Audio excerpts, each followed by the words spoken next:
Hey everybody, welcome back to Gillen's Garage. Working on the van project. And you know, like every project, it needs a good name. So I was thinking about it, and actually one of my viewers and a friend of mine, Jan, came up with a good name. Kind of fits that late 80s, 90s theme. So the name of the van is the Montana Express. So it ties in that we take this out to Montana, and hopefully it'll roll like a freight train. On today's episode, I am going to show the progress I've made on installing 2011 newer F-Series suspension into the rear axle of the van. All right, so here's the new suspension setup. As you can see, the modified front hanger. Thanks to my good friend John for helping me out with that. We modified this section here because the leaf eye, or the wraparound section of the leaf spring, is a larger diameter, which would not have enough clearance around the old original setup. So we cut that out, installed this, and plated the front for some extra strength. If we go back here to the axle, the original Dana 61 is currently still in place. Just to show you guys, if you wanted to change springs but not the axle, you could do so. Obviously, when you do this, you would want to change the U-bolts anyway, but you would have to because the leaf spring pack is thicker and the U-bolts are not long enough. I was able to retain the rear setup as is, its current configuration. I had to use the factory van shackle and drill it out for the larger bolt of the Super Duty spring, and then retain the factory lower. Now moving over here to how I did this, I went ahead and took a center line measurement, using a plumb bob and finding the center of the axle and plumbing that up to the frame. Then I took my 2013 chassis, did the same thing, took a center line measurement from the axle to the center of the front of the spring, the eyelet here, which I found that the van was 24 inches center to center, which was the old mark there, and the new one was 34 inches. So basically, as you can see, I moved the hanger forward 10 inches, re-drilled it, took these two rivets out, well, all the rivets out, but these two rivets are tied into this cross member that runs across, so bolted that back in, drilled the frame out for this. As you see here, I did have to clearance this a little bit because there's a bump out right here, and that bump out's on both sides. So I had to clearance that hanger just a little bit for that. But otherwise, a pretty nice install. Now I'll come out to the springs and show you some differences out here. Now you can tell they're a little bit thicker. It's about 1 1/8 thicker just on the spring pack itself than the original. This bottom one is obviously quite a bit thicker.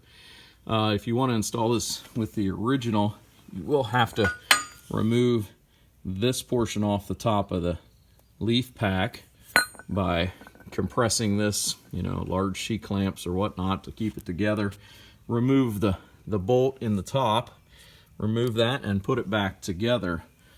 And that's really all you have to do with that. Here's just a good demonstration of the different diameters between the two bushings and the end of the leaf spring and the shackle portion here. As you can see, that's why I have this one ready to go on the other side. So there's that, and then you can see the difference between the two. That diameter on the Super Duty is much larger. The spring material is thicker, so therefore causing that. So let me jump back over and kind of show you what I did to the frame and the bracket. All right, so here's the driver's side. I left uninstalled just to demonstrate. Let me take this off here. You can see my scribe mark there for my 34-inch center line, which does line up with that. So part of this, you'll see a little bit of work right here. There's a small hole right here that when you drilled this out, you did have to weld that hole closed in order to strengthen the frame back up. So I welded that on both sides and ground it down.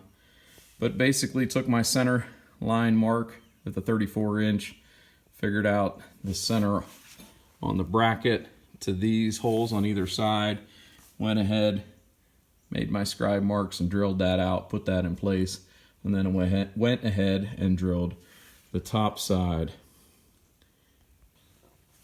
All right, so one thing I want to discuss that I didn't bring up earlier was actually how we came up with the measurements for the new hangar portion.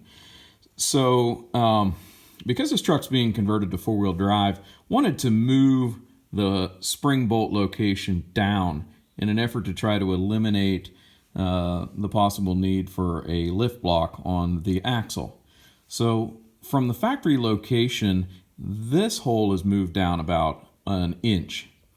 So we went ahead and set this up on the mill, and so that we could find everything to be square and true. Went ahead and this bracket originally was the high point was out at this end once you cut the front off. The high point was here.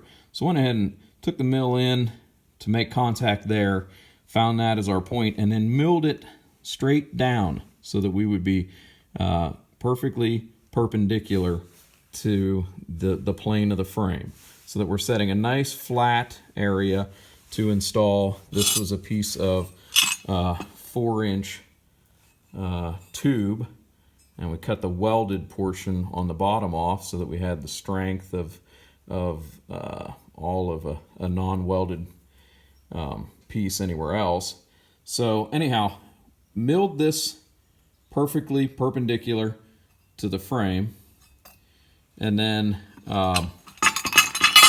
went ahead and took our measurement from here down so that this was really close to the original location of the top of the original bracket. But then, like I said, we moved this down an inch. Now, if you were doing this in something where you didn't want the lift, you would probably want to mill a little bit more out of the top of this so that you're moving your entire bracket up to still give you that clearance for the larger end of the leaf spring, and so that, again, you have that clearance. If I would have been up here at that 1-inch mark with the bracket the way it was or is, I wouldn't have gained the clearance. But because we dropped that down, we gained the clearance. If you needed to, you probably have to mill a little bit more and take more of this material off and move the whole thing up in an effort to get that clearance and keep a factory ride height. If, say, you were installing this in like an older Class B motorhome where you didn't really want to lift, but you wanted the better ride with the newer suspension. Thanks for tuning in today. I know it was a longer episode, but there was a lot to cover. Hopefully you enjoyed the content. If you did, please like and subscribe. In upcoming episodes, I'm going to wrap up the rear suspension and start moving toward the front, which should be pretty exciting considering it's a blank canvas. All right, thanks a lot. Catch you on the next one.